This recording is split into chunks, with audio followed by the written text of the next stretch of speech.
Glória a Deus. Abra sua Bíblia, por gentileza, em Mateus capítulo 7, Evangelho de Mateus, capítulo 7. Enquanto você está abrindo aí a sua Bíblia, eu queria conhecer os visitantes dessa noite. Tem alguém aqui que nos visita pela primeira vez aqui? Faça só um sinal com as suas mãos. Temos um irmão aqui, mas alguém lá atrás também. Temos uma irmã nos visitando.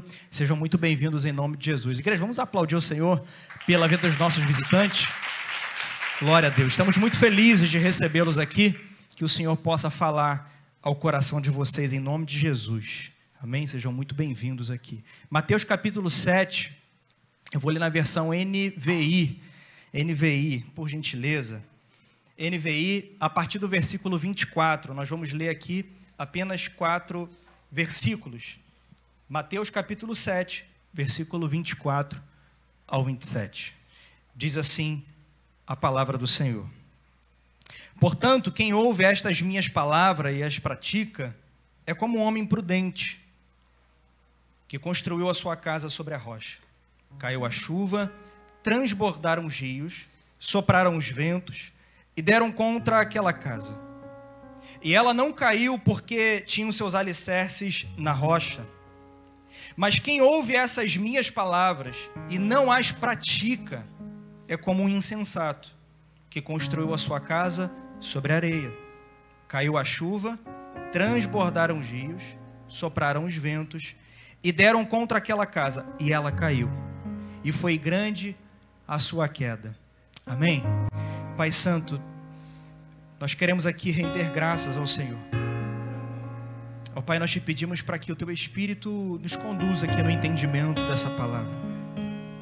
Ó Pai, desde o início do culto, nos louvores, na condução desse culto, nós sabemos que o Senhor deseja nos levar para um lugar. E Pai, mais uma vez eu reconheço que aquilo que a Sua palavra não fizer em nós, nada mais pode fazer. Eu peço para os meus irmãos agora, para que o coração deles possa estar aberto para receber a Sua palavra. Porque a mensagem é maior do que o mensageiro. Que não haja resistência, ó Pai. Não haja resistência à Tua palavra. Que as pessoas não me enxerguem aqui, mas vejam a Tua voz aqui, Pai, em nome de Jesus. Esse é o pedido sincero que eu te faço de todo o meu coração, ó Pai, em nome de Jesus. Amém. Irmãos, quem aqui se sente pressionado? Quem aqui já se sentiu pressionado pela vida? Se eu pedir isso aqui, certamente todos nós vamos levantar as nossas mãos. A gente já se sentiu pressionado muitas vezes, né? Certa vez perguntaram a um engenheiro, eu falei isso pela manhã, e perguntaram para o engenheiro assim: olha, como é que você pode provar que um prédio foi bem construído? E o engenheiro perguntou, ele respondeu na verdade falando assim: olha, não vai ser pelo brilho da fachada, nem pela beleza da sua pintura. Dá para a gente saber se um prédio foi bem construído depois de um grande terremoto, se depois desse terremoto, desse abalo, dessa pressão, esse prédio permanecer de pé.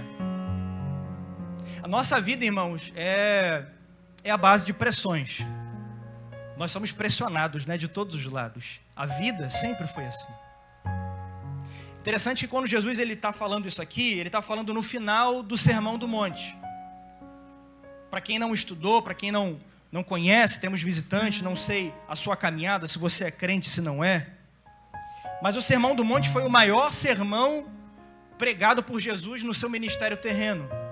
O Sermão do Monte, ele tem 3 capítulos aqui, ele fala de 22 assuntos. O Sermão do Monte é a carta magna do reino. O Sermão do Monte, ele é a Constituição, né? Falamos da Constituição brasileira, mas o Sermão do Monte é a Constituição do cristianismo. O Sermão do Monte é o código de ética de todo cristão. Aqui está expresso o que Deus, o nosso Mestre Jesus, ele espera de cada um de nós enquanto crentes. Aqui está a receita sobre uma vida feliz. Ele vai falar das bem-aventuranças, fala de relacionamento com o outro, fala de perdão, fala de não julgar, fala do propósito, né? Então, aqui ele trata todo o bojo doutrinário para uma vida cristã. E aí, quando Jesus chega no final do capítulo 7, Jesus está falando: portanto, quem ouve tudo que eu preguei aqui e praticar, eu vou assemelhar vocês a um homem, a uma mulher, um ser humano prudente. Porque vocês construíram essa casa sobre a rocha. A casa aqui não é uma casa literal, é a casa da nossa vida. É a nossa vida espiritual. Jesus está fazendo analogia. Essa casa, irmãos, é a nossa vida espiritual. Quando Jesus fala aqui sobre o insensato, que ouve a palavra, mas não coloca em prática, o que é o insensato? O insensato é aquele que rejeita a sabedoria.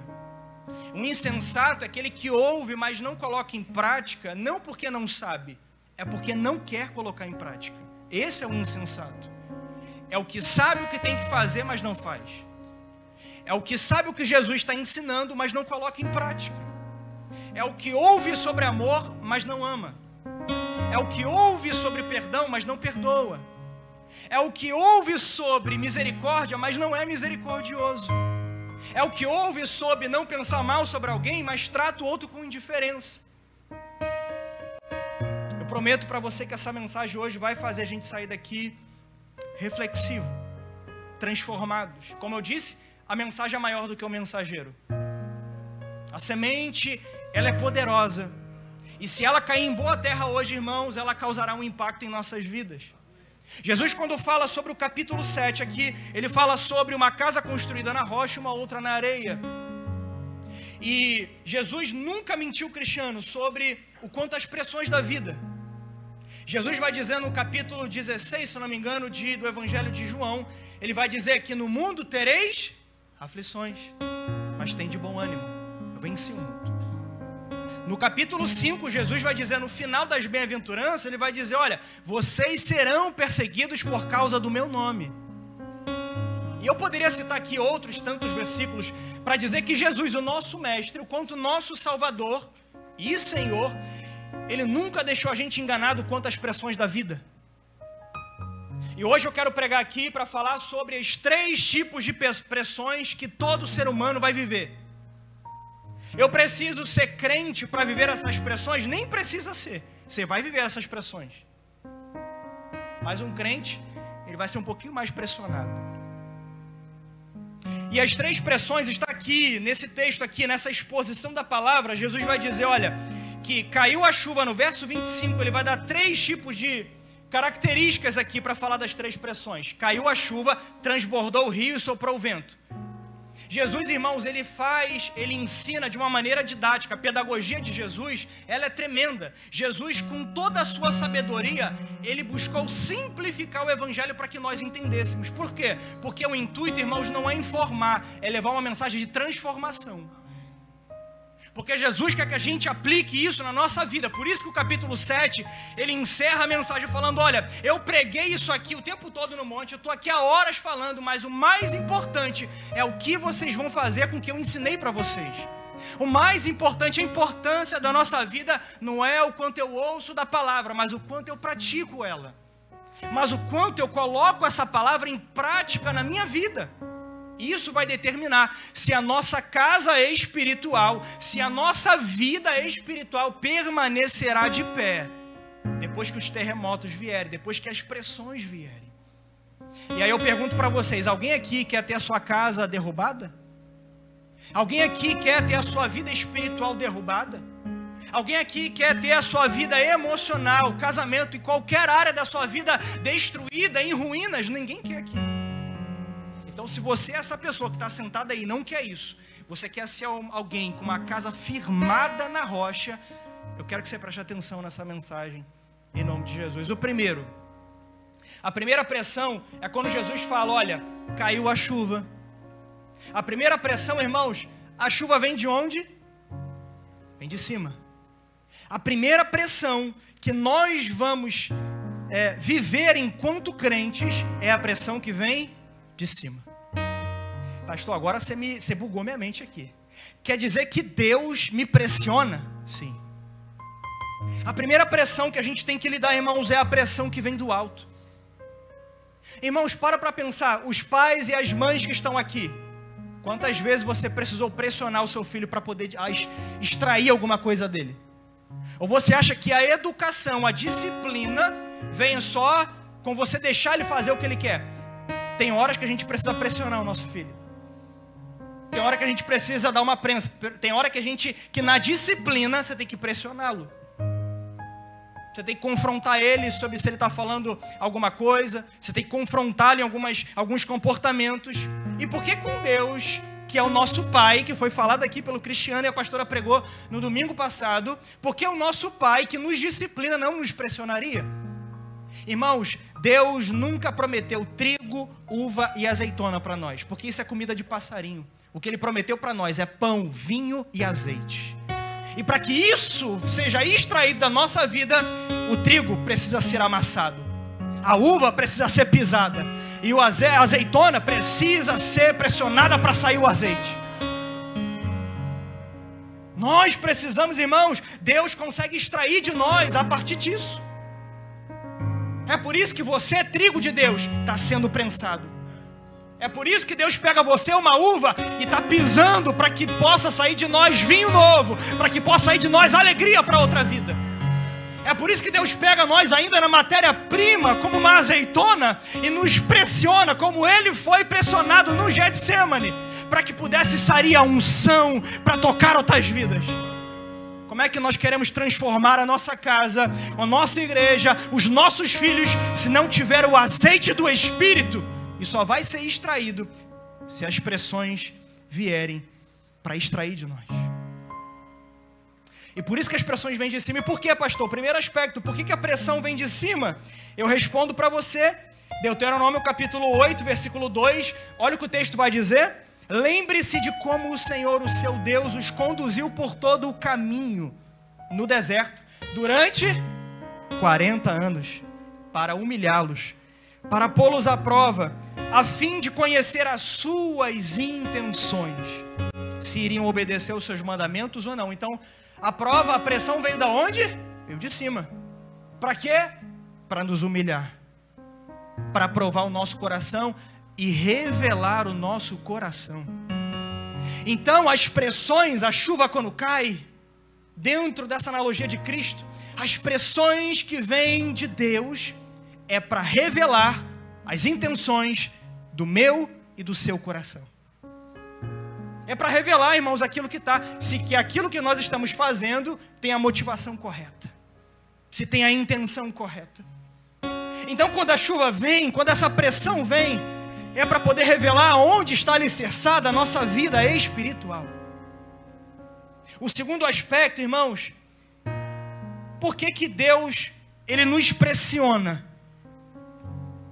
Aí eu fico para perguntar para você, por que Deus nos pressiona? Será que Deus quer me ver derrubado? Porque o texto está falando sobre a chuva cair e derrubar uma casa. Então calma aí, pastor. Você está dizendo que Deus me pressiona para me derrubar? É. Deus quer nos derrubar. Como assim? Tiago responde isso no capítulo 4, verso 6. Mas Ele nos concede graça maior. Por isso diz a Escritura, olha isso aqui. Deus se opõe aos orgulhosos. Deus se opõe aos orgulhosos. A palavra se opor aqui, ela significa lutar contra, batalhar contra. Batalhar contra. Deus se opõe ao nosso orgulho, é por isso que Deus quer nos derrubar. Aí Provérbios vai dizer, pelo menos em 2 ou 3 provérbios, agora de cabeça não lembro, mas ele vai dizer que a soberba ou o orgulho, em outras traduções, precede a ruína. Então, antes que a nossa vida espiritual, antes que a nossa vida por completo ela caia numa ruína eterna, Deus quer derrubar o nosso orgulho primeiro. Antes que nós fiquemos no orgulho ou na soberba de achar que podemos alicerçar nossa vida espiritual em qualquer fundamento, Deus quer nos derrubar primeiro. É por isso que Deus está se opondo a mim e a você. Deus está lutando contra o nosso orgulho. É por isso que as pressões do alto, elas vêm sobre a nossa vida. Pastor, eu estou sendo pressionado, e não é o diabo. Se é Deus, eu falo para você aqui. Eu falo isso porque essa mensagem é para mim primeiramente. Deus está tentando derrubar algum orgulho que tem no meu coração. Deus está tentando derrubar alguma soberba aqui ainda, alguma área da minha vida ainda. Para Ele não me perder, Deus está derrubando, está lutando contra o meu orgulho. É por isso que Ele está me pressionando. Porque Ele não quer apenas uma azeitona, Ele quer extrair um azeite. Ele não quer apenas uma uva, Ele quer extrair vinho novo. Ele não quer apenas trigo, Ele quer extrair pão para alimentar outras pessoas. É por isso que a pressão de Deus é para revelar o nosso coração e para se opor ao nosso orgulho, para derrubar o nosso orgulho, porque se Ele não derrubar o nosso orgulho vai nos derrubar. O nosso orgulho vai nos derrubar. Irmãos, eu não preciso ter nenhum dom de revelação, nada disso. Eu não preciso ser ninguém, nada disso. Eu consigo olhar uma pessoa e saber se ela vai cair lá na frente. Como? Se é uma pessoa soberba e orgulhosa. Você pode olhar, irmãos. É a palavra de Deus. A soberba precede a queda, a ruína. Não tem como permanecer de pé com orgulho no coração. É por isso que Deus se opõe, é por isso que Deus nos pressiona. Porque quando eu olho no Novo Testamento, o apóstolo Paulo, e eu queria que você prestasse atenção nisso, Paulo vai dizer, e citamos isso algumas vezes em várias mensagens nesse púlpito. O apóstolo Paulo vai começar o capítulo 12 de 2 Coríntios dizendo: para que eu não me ensoberbecesse, foi-me posto um espinho na carne, por causa das revelações. Isso me chama a atenção porque nós admiramos tanto o apóstolo Paulo. O apóstolo Paulo, ele tem consciência. Ele tem um evangelho tão consciente, uma racionalidade que me admira. Porque é isso que o evangelho gera em nós, uma mentalidade de Cristo, um pensamento claro. É por isso que o evangelho, ele clareia a nossa forma de pensar. Primeiro, para enxergar a nossa vida espiritual. O evangelho nunca vai abrir os seus olhos para enxergar a vida do outro. Primeiro é para enxergar a sua vida primeiro, a minha vida primeiro, o meu estado espiritual primeiro. Para que eu não me ensoberbecesse, foi-me colocado um espinho na carne. Deus está me pressionando para que eu não me torne alguém orgulhoso, por causa da revelação, por causa do conhecimento, por causa das experiências que eu tenho com Deus, por causa da minha caminhada na igreja, por causa do meu tempo de igreja, por causa do meu cargo na igreja. Deus me colocou um espinho na carne. Expressões vêm de cima, é evangelho, é Bíblia. A chuva vem. Só que o mesmo texto de Tiago, isso eu amo na palavra de Deus. Deus se opõe aos orgulhosos, mas Tiago completa o versículo 6. Mas Ele concede graça aos humildes. A mesma graça que derruba o orgulho que tem no nosso coração é a mesma graça que nos levanta para nos tornar pessoas humildes, dependentes da sua graça, reconhecendo que tudo provém dEle, que tudo é dEle, é tudo para Ele. É essa graça que nos coloca de pé, irmãos. É essa graça que coloca a nossa casa espiritual firmada numa rocha, irmãos. Só que antes de levantar uma casa espiritual firmada na graça, essa graça vai derrubar o nosso orgulho. Glória a Deus por isso. Glória a Deus que Deus está lutando contra o meu orgulho. Glória a Deus que Deus está lutando com a minha soberba. Glória a Deus que Deus está lutando contra a minha vaidade. Glória a Deus que Deus está, derrubando muros de indiferença no meu coração. Glória a Deus por isso. Porque Ele concede graça aos humildes. E Deus quer tornar a nossa vida humilde. É por isso que a chuva vem. A chuva vem. Ele derruba a nossa vida. Irmãos, então eu entendo que humildade é a mesma coisa que estar de pé. O orgulhoso, ele não está de pé. Ele construiu a casa na areia. Porque quando vier a chuva, vai desmoronar a casa. Quando Deus provar, blasfema contra Deus. Quando Deus provar, rasga a Bíblia. Quando Deus provar...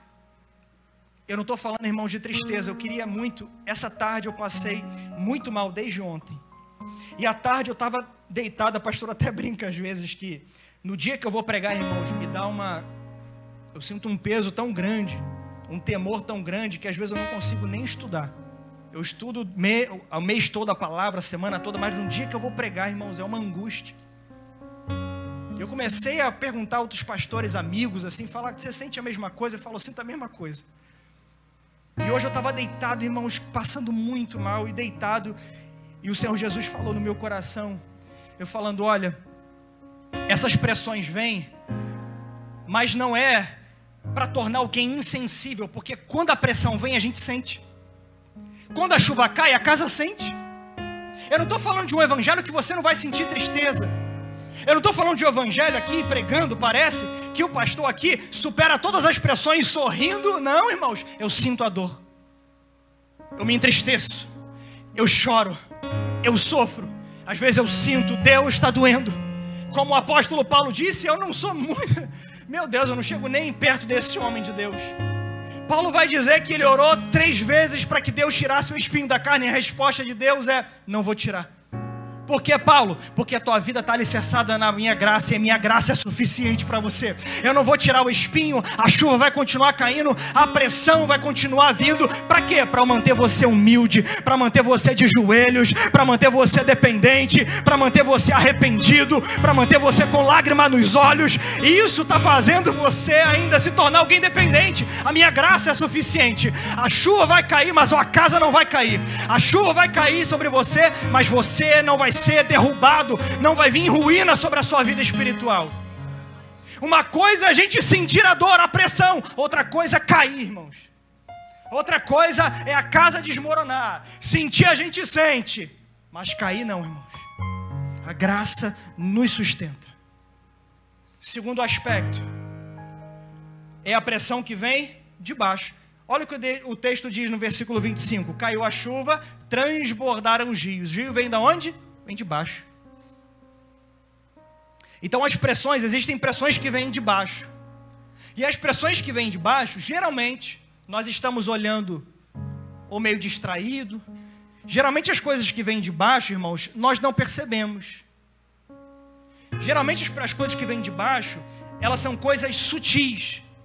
E quando você olha para todo o compêndio doutrinário, para quando você olha para toda a Bíblia, você vê que quem age na sutileza por baixo para derrubar alguma coisa é o diabo. O diabo age de maneira sutil. É o diabo que vem por baixo.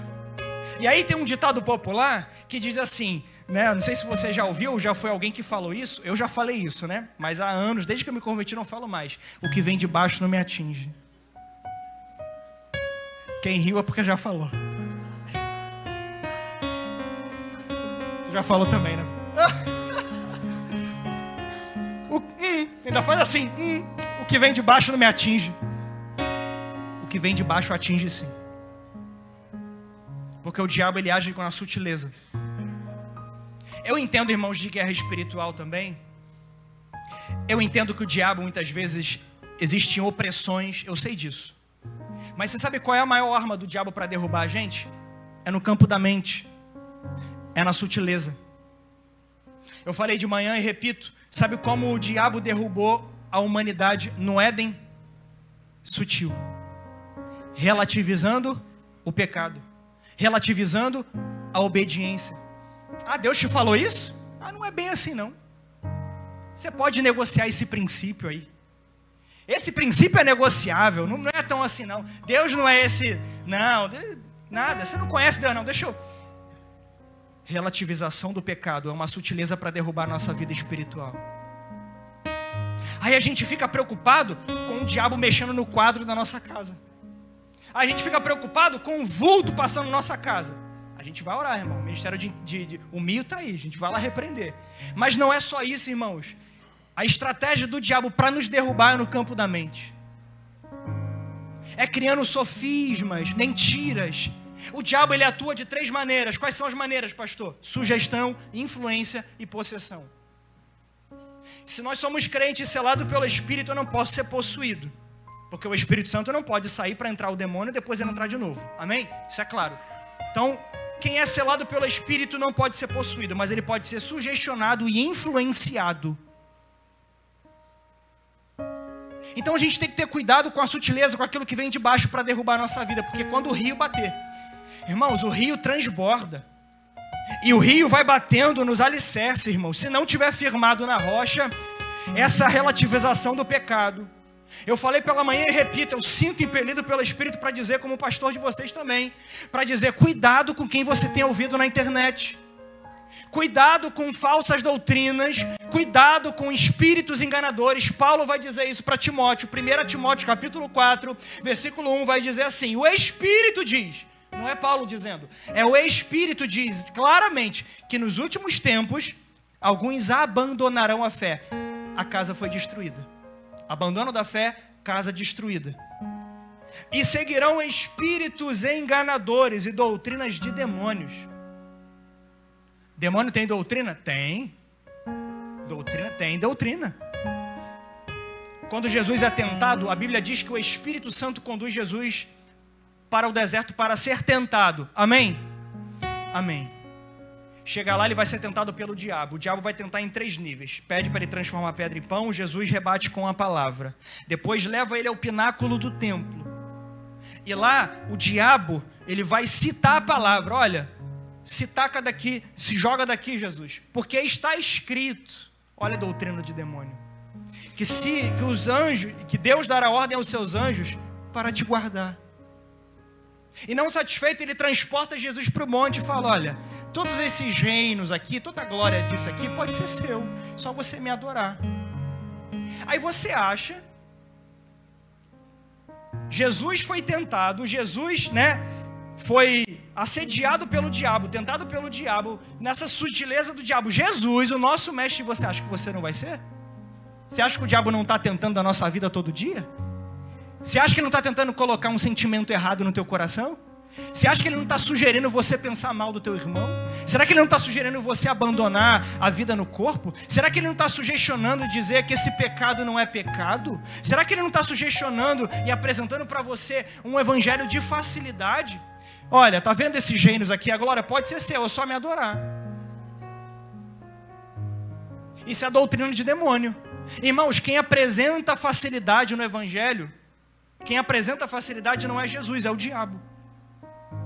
Um evangelho que não te apresenta renúncia, um evangelho que não te apresenta perdão, um evangelho que não te apresenta arrependimento, um evangelho que não te apresenta metanoia, ou seja, mudança de mente, um evangelho que não te apresenta uma mudança de comportamento, prática da palavra, não é o evangelho de Cristo, é a doutrina de demônio. Um evangelho que te apresenta alguém, aí eu falo sobre o cuidado de você ouvir na internet. Irmãos, isso aqui é muito sério.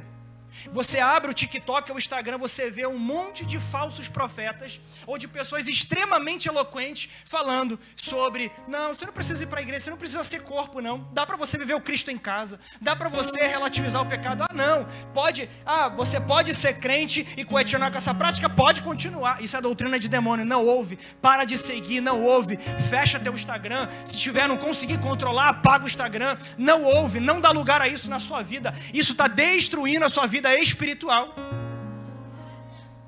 Paulo vai dizer o seguinte, que o Espírito diz claramente: nos últimos tempos. Quais são esses últimos tempos? É agora. Espíritos enganadores, irmãos. Evangelho de facilidade. Um evangelho que te apresenta uma prosperidade sem você olhar para o teu caráter, para o meu caráter, não é o evangelho de Cristo. Eu sei que é difícil, isso não prende gente na igreja. Eu já penso diferente. Porque muito se fala sobre isso, que pregar a verdade não traz as pessoas na igreja. Irmãos, se a gente não acreditar que a verdade vai transformar vidas e manter pessoas na igreja, então a gente está vivendo o evangelho errado. Porque eu acredito que é a verdade que nos coloca alicerçados na sua rocha. É a verdade que atrai pessoas. Tem pessoas que estão com sede da verdade. Existem pessoas que estão com sede de ouvir um evangelho que transforma, que fala: Deus, fala comigo mesmo, me transforma, fala comigo, aonde eu preciso mudar, aonde eu preciso crescer, aonde eu preciso desenvolver, fala comigo, trata comigo, me aponta o caminho, me dá sabedoria, mata o meu orgulho, mata a minha vaidade. Tem pessoas sedentas disso. E eu creio que é você que está sentado aqui, que quer ouvir a verdade que transforma a nossa vida, porque é essa verdade que coloca a nossa vida alicerçada na rocha. E pode vir a chuva, pode vir os rios transbordarem, porque a gente vai permanecer de pé. A gente vai continuar de pé, vindo toda a tentação do diabo. Aí o próprio Tiago vai dizer: resistam o diabo e ele fugirá de vós. Como é que eu resisto o diabo? Com a palavra, alicerçado na palavra. Alicerçado na palavra, irmãos. Não ceda à pressão do diabo. O diabo sabe seduzir, sabe? Ideologias, filosofias. Parou para pensar? Quando eu falei de sutileza, talvez você não tenha pensado. Deixa eu trazer aqui para nós. Quantas ideologias têm se propagado no nosso tempo? A gente fala muito dos nossos filhos, mas não só os nossos filhos têm sido seduzidos pelas ideologias. Tem adultos, tem idosos, tem pessoas de todas as faixas etárias que têm sido seduzidos por essas ideologias. São sutilezas. E aí a gente quer apresentar um Jesus só de amor, mas não apresenta o Jesus da justiça, o Jesus que não muda, o Jesus que tem caráter perfeito, o Jesus que não negocia a sua verdade, o Jesus que é o caminho, verdade e vida. Só apresenta o Jesus que aceita tudo. Nós aceitamos a todos aqui, mas não a tudo. O Evangelho aceita a todos, mas não a tudo. Eu ouvi uma frase de um pastor, não é minha, que ele disse que hoje em dia a gente fala assim, não, tem que aceitar tudo na igreja. Não, porque a igreja, o Evangelho de Jesus, são para as pessoas que não se aceitam mais como elas são. Elas querem se tornar uma nova criatura. Isso se trata o Evangelho. É por isso que isso é sutil. É por isso que, irmãos, eu poderia muito bem pegar essa mensagem aqui e falar, não, o diabo está assim, o diabo está fazendo, né, o teu carro desligou, o teu carro não está pegando, é o diabo, está com a fúria do diabo aqui. E falar isso, não, tem uma armadilha muito pior do diabo, que a gente não percebe, é o campo da mente, são sofismas. Eu falei sobre isso, o sofisma, o que é um sofisma? O sofisma é uma mentira maquiada de verdade. O sofisma é aquilo que parece verdade, mas não é verdade. O sofisma, ele me deixa acomodado da maneira que eu estou. Mas eu vim aqui essa noite. Eu entro, desde que eu me converti, quando eu entro no culto, quando eu abro a palavra, quando eu acordo, eu não quero ser quem eu sou. Eu não quero mais ser quem eu sou. Eu quero ser aquilo que Cristo deseja que eu seja. Eu quero que Cristo viva em mim. Eu não quero ser mais quem eu sou, não. Eu não quero que o que prevaleça sejam os meus sonhos, os meus desejos. Eu quero que prevaleça o sonho de Deus para a minha vida. O que eu quero de verdade, irmãos, não é porque eu estou com o microfone na mão, é que a vontade de Deus de maneira completa seja feita na minha vida. Porque foi para isso que eu fui criado, foi para isso que você foi criado. Cuidado com a sutileza. Não ouça. Não ouça. Comece a alertar as pessoas da sua família. Gente com esse discurso, sabe, irmãos, a gente sabe quando é uma doutrina de demônio. Você sabe quando é. A gente sabe. O problema é que a gente quer, porque a eloquência é muito grande. E vai meio que, sabe, é a serpente ali ludibriando. Mas não é bem assim, não. Irmãos, o Evangelho é direto, ele é simples. É se arrepender, é mudança de comportamento, é arrependimento, é renúncia, é mudança, é amar, é perdoar, é misericórdia, é viver no corpo, é ser íntegro, é ser honesto. Isso é o Evangelho. Qualquer coisa diferente disso não é Evangelho. É sutileza. Amém? Glória a Deus. Terceira pressão. Glória a Deus. Pastor, mas você não deu a receita aqui, agora eu vou dar aqui a palavra. Quando a gente fala sobre a sugestão e influência e toda essa armadilha do diabo, aí você fala assim, pastor, como é que eu luto contra essas armadilhas do diabo, contra essas sutilezas do diabo? Como é que eu luto contra essas investidas de Satanás? Paulo vai responder isso em 2 Coríntios capítulo 10, verso 4, ele vai dizer, porque a nossa luta, nós não lutamos com armas carnais, mas elas são poderosas em Deus, para destruir fortalezas. As nossas armas, elas são espirituais. Colocou para mim aí? Bota aí, vamos ler aqui. As armas com as quais lutamos não são deste mundo, mas poderosas em Deus para destruir fortalezas. Verso 5. Destruímos argumentos de toda altivez que se levanta ao conhecimento de Deus e levamos cativo todo pensamento para torná-lo obediente a Cristo. As nossas armas espirituais nos fazem tornar a nossa mente cativa, firmada na rocha que é Cristo. É a firmeza, vem a sutileza do diabo. E como é que eu não caio na tentação? Como é que eu não caio nessas investidas do diabo? Nessas mentiras que ele me fala, para você se afastar. É mentiras, irmãos. Eu acho que alguém orou isso, foi o Cristiano de novo, orando sobre essa sutileza, né? O diabo fala, não, você não merece estar aqui, você não pode estar no Evangelho, você tem que abandonar mesmo, ninguém te aceita lá, ninguém te quer lá, você não é filha, você não é filho, você não está nesse Evangelho. Isso é mentira do diabo. Isso é sutileza do diabo. Isso é sugestão e influência do diabo na sua mente. Como é que eu destruo isso? Com armas espirituais. A W. Tozer, eu falei pela manhã, ele é um teólogo e um comentarista bíblico. Ele vai contar uma história dizendo que alguém perguntou a um homem de Deus falando assim: olha, o que é mais importante? Aprender a palavra de Deus, a leitura da palavra de Deus ou a oração? E a resposta do homem de Deus para ele foi simples. Pergunta a um pássaro qual asa ele acha mais importante, a da esquerda ou a da direita. O que é mais importante, irmãos? Para nós voarmos espiritualmente, nós precisamos das duas armas espirituais: uma vida de oração e uma vida na palavra. Porque se eu tenho a palavra, como é que Jesus venceu a tentação, os rios transbordando na tentação no deserto? Com a palavra. E ele estava lá orando.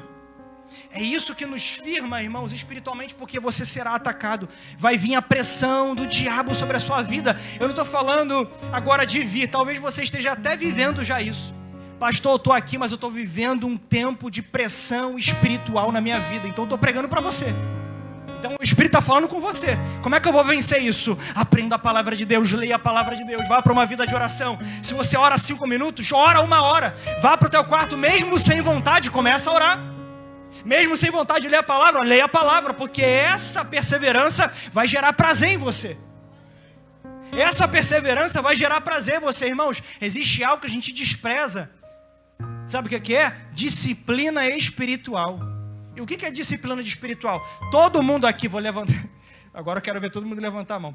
Todo mundo aqui acorda felizão para ir trabalhar segunda-feira, num frio? Não. Eu ia levantar a mão, nem eu levantei a mão. O que é isso? Por que você vai trabalhar? Disciplina. Disciplina. Você não tem que alimentar o seu filho que é recém-nascido quando ele estava lá. Você não tem que alimentar ele. Por que você alimentava? Às vezes cansado, levantando de madrugada, né? Cansado. E por que você levantava? Disciplina. E por que com a nossa vida espiritual não temos disciplina?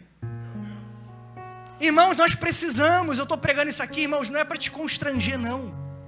Eu estou te falando aqui aquilo que Jesus, o nosso mestre, aquele que você declarou canções aqui, dizendo para você: você quer ser uma casa alicerçada numa rocha, então você tem que orar, você tem que entender a palavra, tem que ler, porque senão, quando vier os rios, eles vão derrubar a sua vida espiritual, eles vão derrubar a sua casa. Irmãos, prática da palavra, quem ouve e quem pratica. Irmãos, não é o quanto eu ouço do Evangelho, mas o quanto eu pratico do Evangelho. É o quanto eu pratico do Evangelho. E a prática do Evangelho, irmãos, é uma dependência total. Deus, eu vou praticar o Evangelho. Eu vou praticar os seus ensinos, irmãos. Porque a obediência não passa no campo do emocionalismo. Obediência passa no campo da fé. Você quer sentir para obedecer? Nunca vai obedecer. Você tem que obedecer por fé. Saber que a direção de Deus, dessa palavra, é a melhor para a sua vida como um todo. Que é ela que te conduz à vida eterna. Que é essa verdade que transforma a sua vida. Que é essa verdade que muda o seu casamento. Que é essa verdade que muda as suas emoções. Que é essa verdade que coloca a sua vida espiritual de pé. E pode vir o terremoto, pode vir pressão de cima, pode vir pressão de baixo, porque você vai continuar de pé, firme, glorificando ao Senhor. Por quê? Você pratica essa palavra, você leva a sério essa palavra, você ouve e pratica a palavra de Jesus, você obedece pela fé. Porque quando a gente está sendo pressionado, tudo que a gente pede, irmãos, é emoção. Parou para pensar?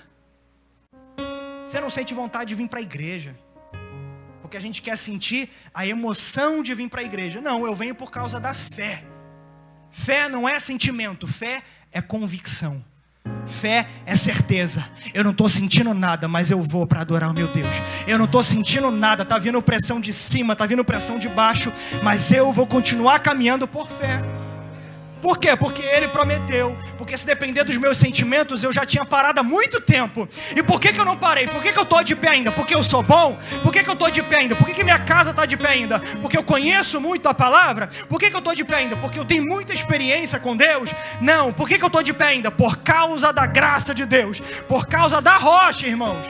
Não é a casa que tem a sua glória, é o fundamento, é a rocha que tem a glória. Porque as duas casas foram construídas. O que determinou a queda? O fundamento, não é a casa. Parou para pensar que quando a gente passa na casa assim de alguém, né? Quando alguém compra uma casa, O Ramone, quando comprou o apartamento, ele chamou os pastores lá, né? A gente foi lá orar. A gente quer compartilhar com as pessoas, né? A gente foi lá no prédio dele lá. E a gente não... parou para pensar? A gente não repara no fundamento da casa. Não fala assim, né? Rapaz, que sapata bonita, hein? Rapaz, que alicerce bom, hein? Ninguém repara nisso, né? O que a gente repara? Na decoração, na fachada, nos detalhes da casa, né? Mas do que adianta a gente ter uma fachada bonita? Se quando as pressões vêm de cima, de baixo, a casa não permanece de pé. E o que o Espírito Santo, ele está falando conosco, ele está gritando hoje aqui, irmãos. Ele está gritando hoje aqui, ele não quer que você caia. Isso que ele está querendo falar aqui. Ele não quer que a sua casa ceda às pressões. Jesus, quando ele ensinou isso aqui, ele fala: gente, eu não quero que vocês construam na areia. Terceira, para a gente finalizar. Ele fala: a chuva que vem de cima transbordam os rios de baixo. E qual é o último? Sopraram os ventos. Vento vem dos lados. As pressões que vêm dos lados. Quem vem dos lados, pastor? As pessoas. Quantos de nós não somos pressionados a mudar o nosso coração, a perder o nosso coração por causa das pressões das pessoas? Quando você foi traído ou traída, passou por uma experiência de traição, de abandono, de rejeição, isso não te pressionou? Quando você foi tratado com indiferença, quando você foi tratado com desprezo, quando as pessoas, a partir das suas feridas, tentaram levar você para um caminho, te pressionando, sabe, a pensar como elas pensam, são pressões. Tem gente que quer fazer você pensar como ela pensa, não como Cristo pensa, é como ela pensa. Isso são pressões. Pastor, precisa dizer isso? Claro que eu preciso dizer. Porque, irmãos, quem de nós não somos pressionados o tempo todo? A vida traz pressões, são os ventos. E o vento você não vê. A gente não vê o vento, a gente só sente o vento, né? Quando ele bate. E quantas pessoas a gente deixa entrar na nossa casa e às vezes, irmãos, faz um estardalhaço ali dentro. Quantas pessoas a gente abriu o nosso coração e foram pessoas que depois nos abandonaram, nos trataram com uma indiferença, ingratidão. Isso tem adoecido muita gente. Por que você está falando isso, pastor? Porque essas pressões que vêm do lado nos adoecem. Sabe o que o vento faz? Ele espalha tudo. Ele derruba tudo. O vento, ele espalha as coisas. E tem muita gente, às vezes, com a vida emocional espalhada aqui. Por quê? Por causa das pressões das pessoas. Quantas pessoas passaram pela sua vida e pressionaram você a mudar? Quantas pessoas que te decepcionaram e te pressionaram a mudar? E depois de uma experiência ruim com alguém, quantas vezes você não falou para alguém na sua casa, ou não falou para Deus: agora eu vou mudar, agora eu vou ser alguém de coração fechado, agora eu não vou abrir mais o meu coração para ninguém, agora eu vou mudar aqui dentro de casa, agora minha mulher não vai ter mais o que eu tinha com ela antes, agora o meu marido não vai ter comigo o que ele tinha antes, agora os meus filhos, agora os meus pais, agora os meus parentes, agora os meus amigos, agora o meu pastor, agora a minha igreja não vai ter mais aquilo que eu era antes, porque eu fui pressionado, ferido, traído. Pressões que vêm do lado. Como é que a gente tem suportado as pressões, irmãos? Pastor, como é que eu saio dessas pressões? Como é que eu permaneço de fé? Eu entendi que está alicerçado na rocha, mas como é que é isso? Me explica como suportar algumas pessoas que vêm para nos ferir, irmãos, porque tem gente que parece demônio.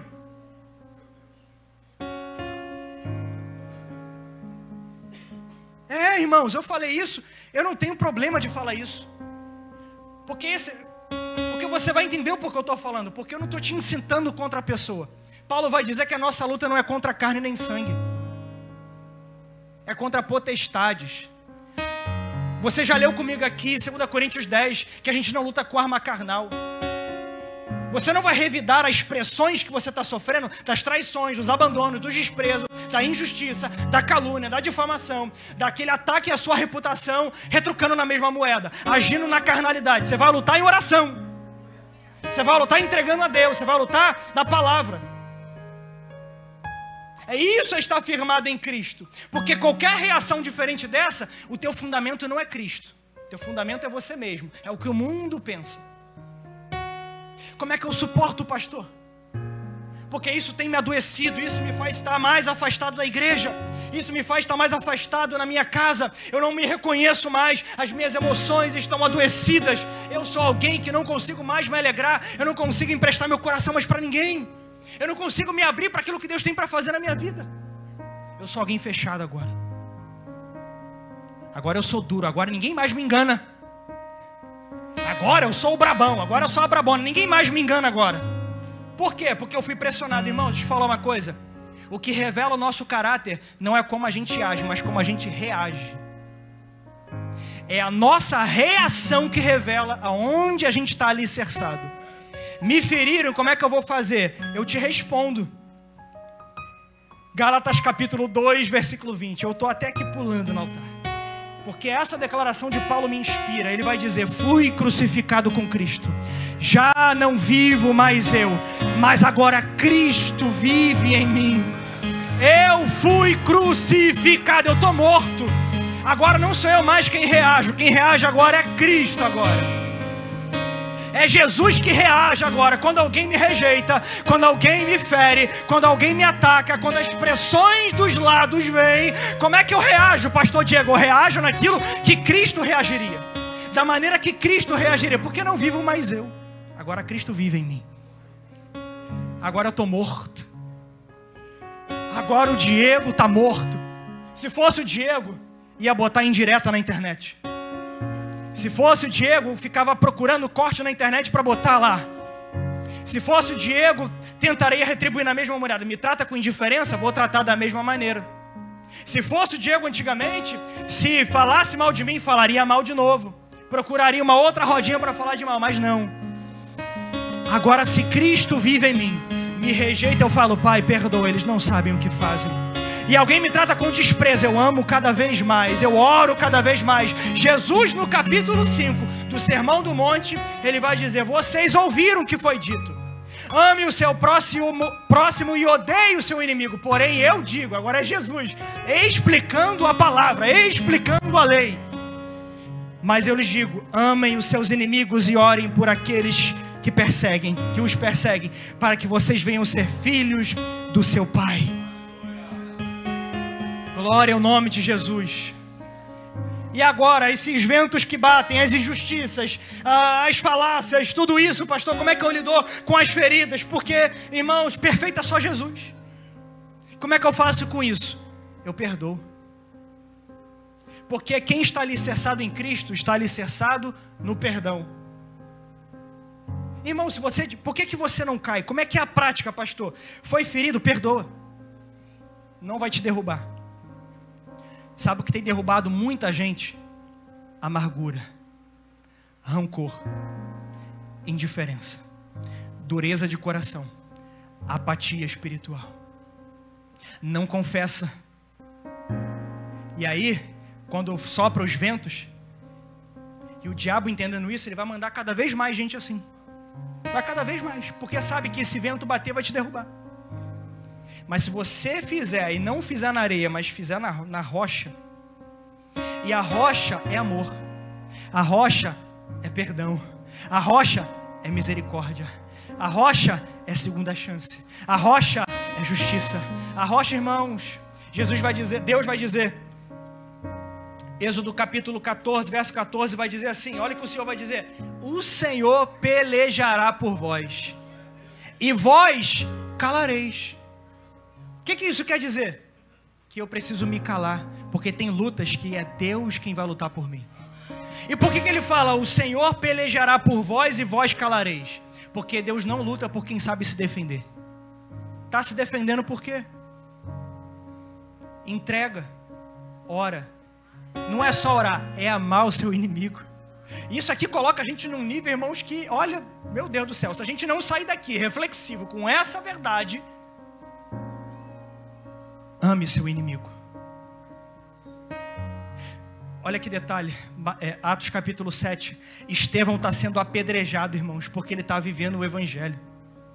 E sabe o que a Bíblia vai relatar, Silvério? Ele está sendo apedrejado, está sendo rejeitado, está sendo mal interpretado. Ele está pregando o evangelho. Ele está sendo apedrejado e a Bíblia diz que o céu se abriu. Irmãos, é isso. Enquanto a gente está sendo pressionado, o céu está se abrindo para nós, se nós estivermos alicerçados na rocha. Então suporte as pressões, porque o céu certamente estará aberto para você. Certamente estará aberto para você. E eu vou caminhando para o final aqui. Não ceda, irmãos.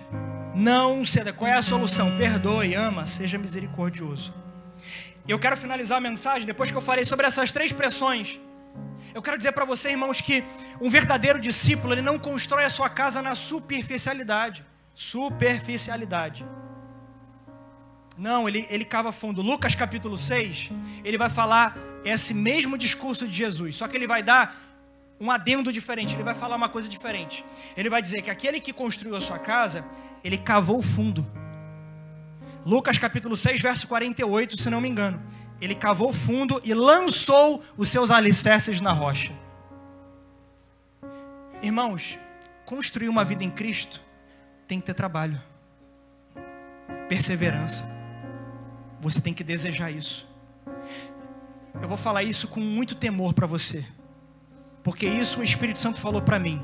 Eu não sou a sua programação de domingo. Eu não sou a sua programação de final de semana. Diego, eu sou o alicerce da sua vida. Eu sou o fundamento da sua vida. Eu sou o fundamento das suas emoções, da sua espiritualidade. Eu sou o fundamento do seu casamento. Eu sou o fundamento da criação dos seus filhos. Eu sou o fundamento do seu chamado. Eu sou o fundamento de cada decisão sua. Eu sou o seu fundamento. Eu não sou só aquele que você ora na hora do almoço. Eu não sou só aquele que você fala assim: sobrou um tempinho, agora eu vou cultuar.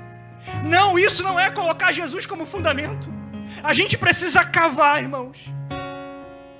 A gente precisa cavar fundo. A gente precisa lançar os nossos alicerces em Cristo. E o que é cavar? É conhecer a Deus, é buscar entender a sua palavra, é se dedicar no conhecimento, é viver uma vida profunda de oração, é não negociar o princípio de orar. Pastor, eu tenho dificuldade. Não, você não tem prioridade, não é dificuldade. Se a gente tem dificuldade, irmãos, a gente tem que vencer e trocar essa palavra, não é dificuldade. Vou encerrar a mensagem contando um testemunho. O Ministério de Louvor pode subir, por gentileza. Cavar leva tempo. Cavar leva paciência. Tem que ter vontade, responsabilidade de cavar. Eu vou contar algo para você. Eu estou discipulando há 2 meses quase um missionário lá em Moçambique, na África. Missionário Marques de Emanuel. Há 2 meses nós o conhecemos, eu e a pastora, e a gente está discipulando ele. E lá a situação é muito precária onde ele mora. Não tem trabalho, não tem comida. Algumas crianças ali só têm uma refeição no dia. A igreja ofertou para eles poderem fazer um almoço no feriado agora em setembro. E ele estava sendo perseguido. Além de ameaça, lá a feitiçaria é muito grande. Lá é terrível lá, ele fala. Ele relata, ele já fez várias chamadas de vídeo, tem um discipulado, ele todo dia eu falo com ele, todos os dias, me chama de pai. Ele, pai, olha aqui, perseguição, feiticeiros na porta dele, feitiçaria. Perseguições até física também, ameaçado de morte, porque ele prega o evangelho e faz um trabalho com várias crianças, o projeto dele é chamado Bom Samaritano. E aí, ele me fala assim: olha, hoje eu estou com a barriga doendo porque eu não comi nada. Não tem comida aqui. Nós tentamos ajudar da maneira que podemos. Porque lá, irmãos, eles não têm comida.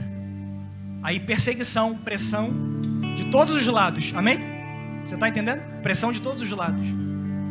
E aí, a diferença de horas daqui do Brasil para lá são de 5 horas. Às 10 horas da noite, geralmente, eu ligo para ele, ou ele me liga, ou a gente faz uma chamada. Então, significa que se é 10 horas da noite aqui, lá são 3 horas da manhã. 3 horas da manhã, ele está orando comigo. Com fome, com ameaça de morte, com feiticeiro na sua porta. Tendo que cuidar de criança, sem estrutura. A igreja dele lá, irmãos, as paredes são lençol de cama. Não tem nem teto. E aí ele falou assim: pai, eu posso começar orando? E ele com fome, né? A gente mandou uma oferta para ele depois. 3 horas da manhã. E eu já extremamente constrangido, né? Olhando a minha casa, olhando a igreja. Aí quando ele começou a orar, a oração dele, irmãos, eu vou recapitular para você. Pressão de todos os lados, com fome. Quem já passou fome aqui, não estou falando de você ficar algumas horas sem comer. Quem passou fome aqui sabe o que eu estou falando. Ele começou a oração assim, falou assim: Rei da glória, obrigado. Ele começou assim: Rei da glória, obrigado. E a segunda frase da oração dele foi: louvado seja o teu nome, Senhor. E a terceira frase da oração ficou na minha mente: obrigado pela salvação. Ele não falou de comida, ele não falou das perseguições, ele não falou das pressões, ele agradeceu. E o Espírito Santo falou para mim, falou assim: essa casa aí está construída na rocha. Eu queria que você ficasse de pé para a gente adorar o Senhor. E eu termino essa oração, essa palavra, dizendo que as pressões, irmãos, virão de todos os lados.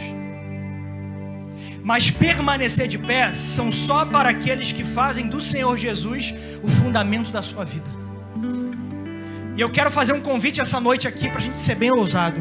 Na fé, não é emocionalismo, é fé. Vamos colocar nossa fé em prática aqui como? Esse louvor vai falar sobre ir além. É esse louvor?